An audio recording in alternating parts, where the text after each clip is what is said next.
महर्षि उड़िया बाबा को भी एक उपासक ने प्रश्न किया था कि महाराज जी मन कैसे रुके। तो उड़िया बाबा ने उत्तर दिया, नियम पालन से। यदि हम नियम पर दृढ़ रहें तो मन हमारा क्या कर सकता है। नियम तो परमात्मा देखता है, हम लोग नियम पर दृढ़ नहीं रहते, इसी से हमारे देश की दुर्दशा है। संध्या वंदन तक का नियम जाता रहा है, भजन करने के लिए नियम की बड़ी आवश्यकता। हाँ, बड़े नियम की आवश्यकता है। तो जैसे प्रातः काल से सायंकाल तक की हर व्यक्ति की अपनी एक दिनचर्या होनी चाहिए। ऐसा नहीं कि आज हम 4 बजे उठे, कल 7 बजे उठे, पर फिर मन को आप कंट्रोल नहीं कर पाएंगे। मन के लिए एक दिनचर्या होनी चाहिए कि हमको 10 बजे सोना है, 4 बजे उठ जाना है, तो फिर 4 से 4:15 नहीं होना चाहिए, 4 बजे उठ जाना, ऐसा नियम बना ले। और उठ करके हमको थोड़ी देर नाम जप करना है, थोड़ी देर हमें वाणी जी का गायन करना है, थोड़ी देर हमें ध्यान, एक अपनी दिनचर्या। फिर हम अपने संसार के कार्य के नियम, जो संसार के कार्य हैं, उनको भी करते हुए भगवान को समर्पित करें। जैसे जो पद में है, जो आपको राष्ट्र सेवा मिली है, जो आपको समाज सेवा के पद मिले हैं, या आपको जो घर की सेवा के कार्य मिले हैं, उनमें बहुत धर्म पूर्वक आचरण होना चाहिए। अगर आप अधर्म आचरण करते हैं, अपने पद का दुरुपयोग करते हैं, तो आप सुबह जग करके थोड़ा माला चला लीजिए, फिर भी आपका कल्याण नहीं होगा, क्योंकि आप अपने पद का, अपने सेवा का दुरुपयोग कर रहे हैं। जैसे हम जानते हैं कि अधर्माचरण है, ये अधर्मी है, हमें पता है दोषी है, और वो हमको कुछ धन दे देता है, और हम उसको मुक्त करवाने की बात सोचते हैं, और जो निर्दोष है उसको फंसा देते हैं। अब तुम चाहे जितना माला चलाने की कोशिश करो या दान पुण्य करो, वो तुम्हारा अधर्म आचरण, वो अधर्म का धन तुम्हें सतमार्ग में नहीं जाने देगा।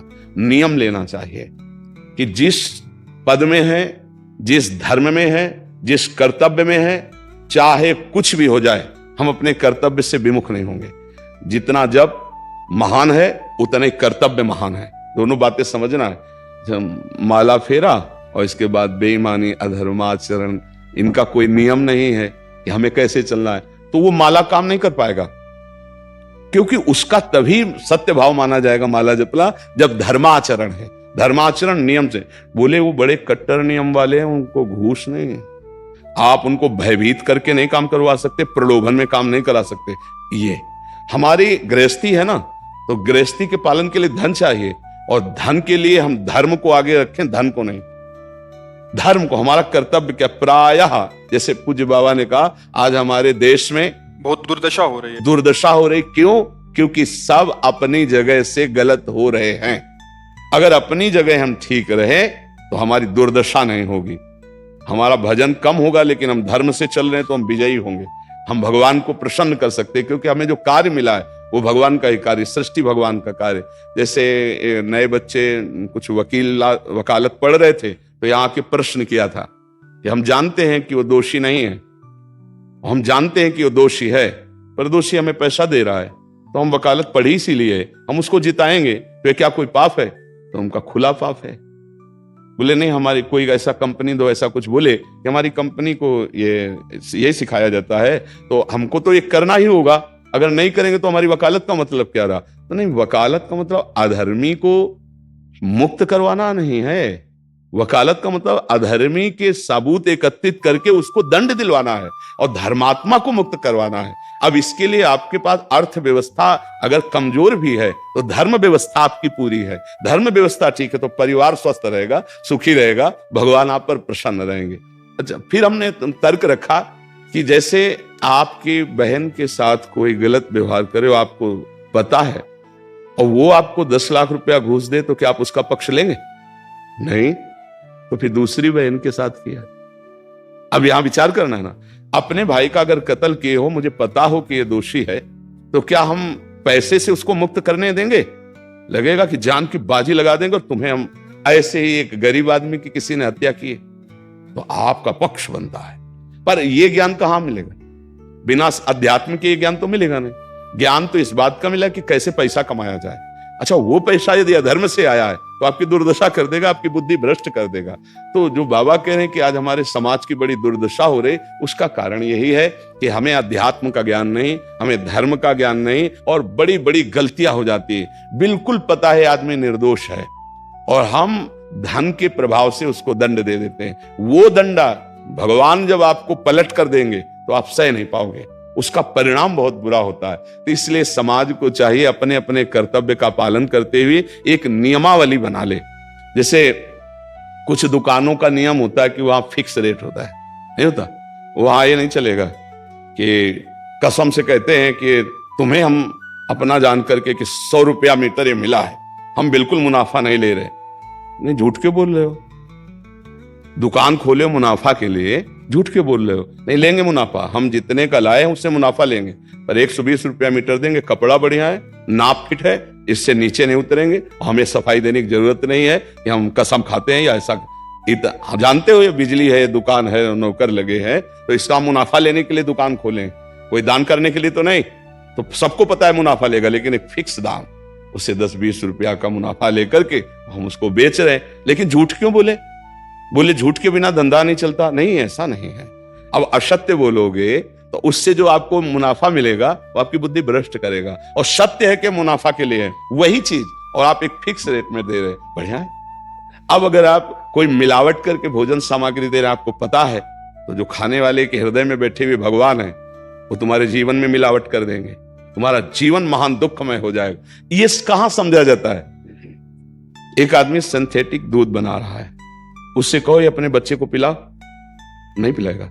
फिर ये दूसरे का बच्चा जब पिएगा तो उसकी हालत क्या होगी? दूसरे शरीर में जाएगा तो हालत क्या होगी? वो केवल धन की बुद्धि रख रहा है। एक आदमी घी में केमिकल मिला रहा है, एक ऐसे अभक्ष्य पदार्थ मिला है, वो स्वयं नहीं खाएगा, लेकिन वो होटलों में भेजा जाएगा, हजारों लाखों लोग खाएंगे, बीमारी बढ़ेगी, उसको रुपया से मतलब है। ये चीज, ये दुर्दशा हर जगह धर्म का ज्ञान न होने के कारण फैल रही, नहीं फैल रही। एक मरीज बीमार है, असली दवाओं में पैसे ज्यादा है, नकली दवा लेकर के असली के दाम में बेच देना, उसको बिल्कुल फायदा ना होना। लेकिन परमात्मा देख रहा है, तुम जानते हो नकली दवा है, वो तो नहीं जानता बेचारा, ज्यादा पढ़े लिखे नहीं, किसान आदमी गांव का आया है, तुमने दे दिया और उसने पैसा दिया असली के। अब वो पैसा तुम्हारी बुद्धि भ्रष्ट करेगा, तुम्हारे परिवार में कलह पैदा करेगा और तुम्हारा पतन कर देगा। ऐसे हर डिपार्टमेंट में, हर विषय में यदि हम अपने धर्म से चले, अपने सत्य से चले और थोड़ा भी भजन होगा, वो आपको उत्तम गति प्रदान करेगा। पर ऐसा कहां समझ में आ रहा? अध्यात्म के बिना भला ऐसा समझ में आएगा? तो इसीलिए कह रहे हैं हमारे देश की दुर्दशा हो रही। पूर्वजों में पहले यह था कि हमारा धर्म नहीं जाना चाहिए चाहे प्राण चले जाएं, हमारा चरित्र नहीं जाना चाहिए चाहे सर्वस्व नष्ट हो जाए। आज इसकी कोई परवाह नहीं, तो उसी से बुद्धि भ्रष्ट हो जाती है, जीवन एक पशुवत आचरण वाला हो जाता है और वो अपने को बड़ा सुखी समझने लगते हैं कि हमारे पास बड़ा वैभव है। लेकिन प्यारे, उस दिन को याद करो जिस दिन तुम्हारा आखिरी समय होगा, ना तुम्हारा फार्म हाउस जाएगा, ना महल तुम्हारा जाएगा, ना बैंक बैलेंस जाएगा, ना कोई व्यक्ति और ना ये शरीर। अब तुम्हारे कर्म तुमको भोगवाएंगे। उस समय की कौन याद करता है? अगर उस समय की याद हो तो भय लग जाए कि नहीं नहीं, पाप नहीं करूंगा, क्योंकि जाना है यहां से। अच्छा, कब जाना है कुछ पता नहीं है, किसी भी समय ट्रांसफर हो सकता है इस शरीर से। तो हमें लगता है कि महापुरुषों के जो वचन है कि हमें एक नियम से जीवन जीना चाहिए, धर्म पूर्वक जीवन जीना चाहिए, अपने कर्तव्य का पालन करना चाहिए। जो हमारे लिए कर्तव्य, आज प्रायः धन प्रधान बुद्धि होने के कारण कर्तव्य स्वाहा हो रहा है। एक विद्यालय में विद्यार्थी के लिए जो गुरु पद में बैठा है, उसका क्या कर्तव्य है? वो अपने कर्तव्य को भूला हुआ है। भला छोटे छोटे विद्यार्थियों को, जिनकी नींव पूरे राष्ट्र सेवा में, समाज सेवा में ये बन सकते हैं, अगर उनको हम सही शिक्षा नहीं दी तो उनका पूरा जीवन बर्बाद हो जाएगा। अगर उनको हम गलत सपोर्ट कर दिए तो उनका पूरा जीवन बर्बाद, क्योंकि नया जीवन है। और जगह जगह अपने अपने कर्तव्यों का यदि पालन किया जाए तो पूरा समाज सुखी हो जाए। लेकिन कर्तव्यहीनता आ रही, कोई अपने कर्तव्य को नहीं समझ रहा है। तो यही बात महापुरुष जनों को दुख लगता है कि अगर सब अपने कर्तव्य का पालन करें, धर्म का पालन करें, भगवान का नाम जप करें तो सब सुखी हो जाए। सुख सब चाहते हैं और आचरण दुख वाले करते, इसीलिए सुख नहीं मिल रहा है, परिणाम में हमें दुख मिल रहा है। सच्ची मानना, वो रुपया पूरे परिवार में अशांति पैदा कर देगा।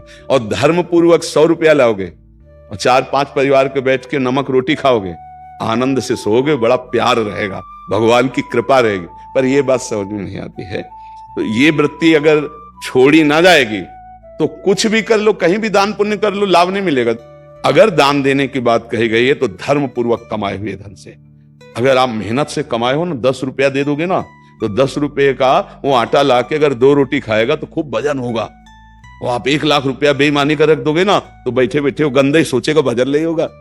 उसका गंदा सोचना और आपका गंदा करना दोनों मिल करके, उसके कारण भी तो आप बने ना, तो आपका ही पतन हो जाएगा। उसको तो भगवान बचा लेंगे क्योंकि भगवान की शरण में है। तो मुझे लगता है अधर्म के धन से कभी किसी को लाभ नहीं मिलता। तो अपने कर्तव्य का पालन करते हुए यदि नाम जप किया जाए तो बहुत जल्दी हमको लाभ प्राप्त हो जाए।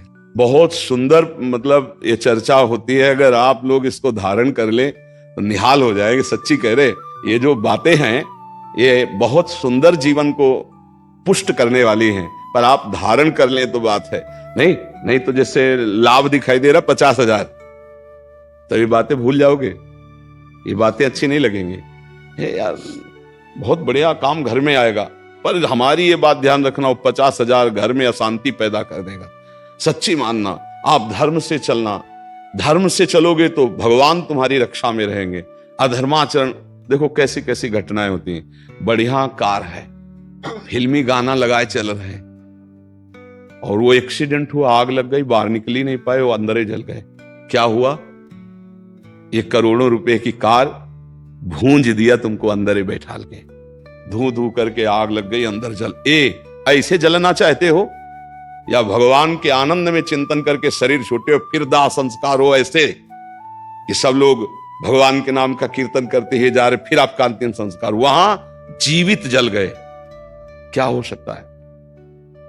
एक एक पल तुम्हारे कर्म का हिसाब होगा, एक एक सेकंड का।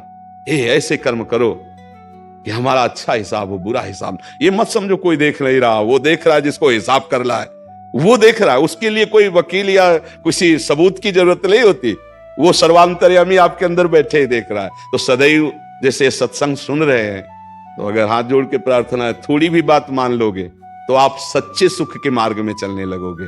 नहीं तो भाई बहुत गंदी हवा चल रही है, माया की बहुत गंदगी ऐसी फैल रही। कलिकाल है ना कि ये बातें किसी को पसंद नहीं आती। वो बात बताओ कि हम कितना रुपया कमा ले, कैसे कितने भोग ले, और वो अध्यात्म में नहीं है। आपको सच है, धोखे में मत रहना। अध्यात्म में है, जितना आप धर्म से चलोगे उतना सुखी होगे, और लोक में है जितना धन मिल जाएगा उतना सुखी माना जाएगा। लेकिन वो सुख नहीं है, वो चंद मिनट के लिए हाइलोजन की तरह जलेगा, फ्यूज हो जाएगा। और धर्मात्मा दीपक की तरह जलेगा, पर बहुत काल तक चलता रहेगा। इन बातों का चिंतन कीजिए, खूब नाम जप कीजिए, और भगवान के भरोसे रहिए, गंदे आचरण मत कीजिए।